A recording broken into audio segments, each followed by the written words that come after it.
Video को देखने से पहले आप मेरे चैनल को सब्सक्राइब कर दे।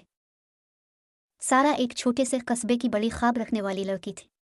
बचपन से ही जब वो आसमान में अलिफारती हुए जहाज़ देखती तो इसका दिल धड़कने लगता। वो हमेशा सोचती कि इस जहाज़ के अंदर क्या मुहिम्मात हो रही होंगी और कैसे लोगों की खिदमत करते हुए दुनिया भर का सफ़र किया जा सकता है। इसके लिए एयर होस्टेस बनना महज एक नौकरी नहीं बल्कि इसका ख्वाब था।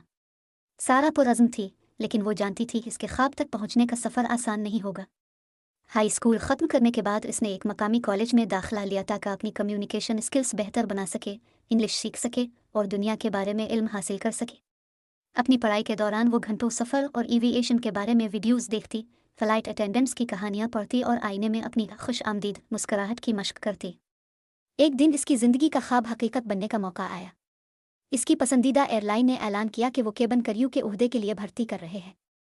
दिल की धड़कनों को काबू में रखते हुए सारा ने दरखास्त फॉर्म भरा और उम्मीद के साथ भेज दिया। कुछ हफ्ते बाद इसे इंटरव्यू के लिए ईमेल मौसूल हुई। सारा को अपनी खुशकिस्मती पर यकीन नहीं आ रहा था। इंटरव्यू का दिन आया और सारा ने खुद को कई और उम्मीदवारों के दरमियान पाया जो सब आसमानों की बुलंदियों को छूने के लिए बेताब थे। गहरी सांस लेकर उसने अपनी सारी मेहनत और ख्वाबों को याद किया और इंटरव्यू रूम में कदम रखा।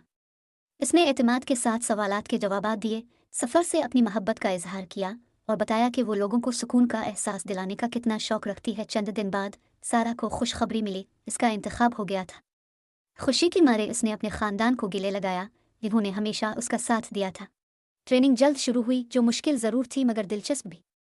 सारा ने सब कुछ सीखा, हिफाजती इक़दामात से लेकर मुसाफिरों की देखभाल तक। इसने नर्वस मुसाफिरों को सुकून देने की तरकीबें, तंग जगहों पर खाना सर्व करने के तरीके और मुसाफिरों को आसमानों में घर जैसा एहसास दिलाने का फ़िन सीखा। आखिरकार उसकी पहली फ़्लाइट का दिन आ गया। अपने नए यूनिफॉर्म में जहाज़ के दरवाजे पर खड़े होकर सारा मुस्करा रही थी।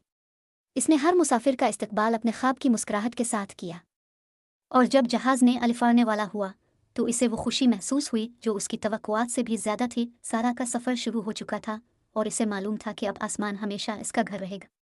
वो सिर्फ एक केबिन क्रू मेंबर नहीं थी, बल्कि वो अपने ख्वाब को हर परवाज़ के साथ जीती जा रही थी।